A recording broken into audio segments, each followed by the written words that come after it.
தேவனுடைய பரிசுத்த நாமத்திற்கு மகிமை உண்டாவதாக.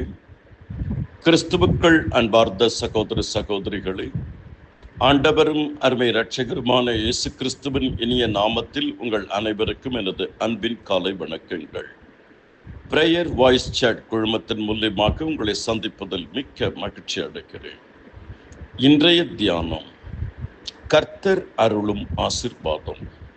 வேத பாடம் சங்கீதம் 115 1 முதல் 18 வசனங்கள். சங்கீதம் 115 12. கர்த்தர் நம்மை நினைத்திருக்கிறார், அவர் ஆசீர்வதிப்பார். கர்த்தருக்கு பயப்படுகிற பெரியோரையும் சிறியோரையும் ஆசீர்வதிப்பார். கர்த்தர் ஆரோன் குடும்பத்தாரை ஆசீர்வதிப்பார், இஸ்ரவேல் குடும்பத்தாரை ஆசீர்வதிப்பார். வானத்தையும் பூமியை படைத்த கர்த்தரால் நீங்கள் ஆசீர்வதிக்கப்பட்டவர்கள். நீ ஆசீர்வாதமாக இருப்பாய். உன்னை ஆசீர்வதிக்கிறவர்களை ஆசீர்வதிப்பேன். பூமியில் உள்ள வம்சங்கள் எல்லாம் உனக்குள் ஆசீர்வதிக்கப்படும். கர்த்தருடைய ஆசீர்வாதம் உங்களுக்கு உண்டாவதாக. கர்த்தர் எங்களை ஆசீர்வதிப்பார். எங்கள் தேவனே எங்களை ஆசீர்வதிப்பார்.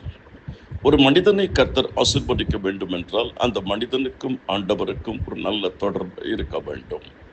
நமக்கும் தேவனுக்கும் இருக்கிற தொடர்பு நன்றாக இருக்குமானால் வாழ்க்கையில் நடக்கக்கூடிய எல்லாமே நல்லதாகவே நடக்கும். முதலாவது நாம் தேவனோடு ஒரு தொடர்பை ஏற்படுத்தி கொள்ள வேண்டும். பிறகு உறவை ஏற்படுத்தி கொள்ள வேண்டும். மூன்றாவது நெருக்கமான ஐக்கியத்தை ஏற்படுத்தி கொள்ள வேண்டும். 3 விதமான ஆசீர்வாதங்கள்: நிச்சயமான ஆசீர்வாதம், நிம்மதியான ஆசீர்வாதம், நிரந்தரமான ஆசீர்வாதம், அதாவது நித்திய ஆசீர்வாதம், உன்னத ஆசீர்வாதம்.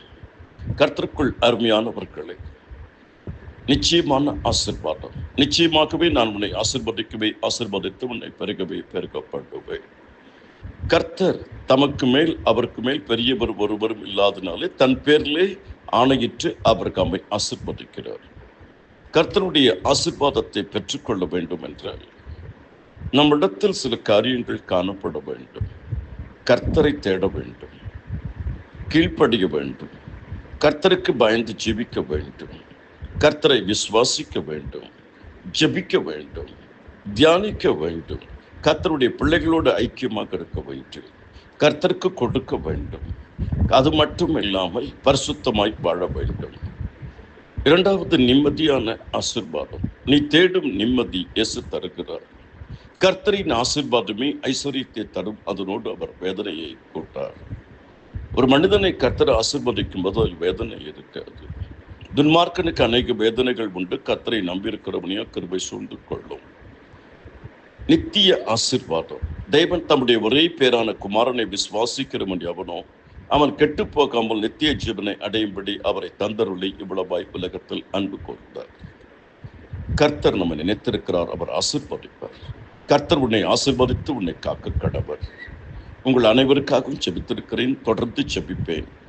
ஜெபியுங்கள், தியானியுங்கள், கர்த்தருடைய வார்த்தையை அதிகமாய் வாசியுங்கள், நன்மை செய்யுங்கள், ஊழியம் செய்யுங்கள். கர்த்தர் உங்களை வாலாக்காமல் தலையாக்குவார், கீழாக்காமல் மேலாக இருப்பீர்கள். கர்த்தர் உங்களை மென்மேலும் உயர்த்துவார். வாழ்க எல்லா வளமுடனும், நல்லதே நடக்கும்.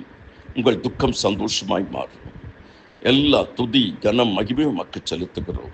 ஆண்டவரே, நீர் பெருகவும் நாங்கள் சிறுகவும் வேண்டும். இயேசு கிறிஸ்துவின் மூலம் ஜெபிக்கிறோம் பிதாவே. ஆமென், ஆமென்.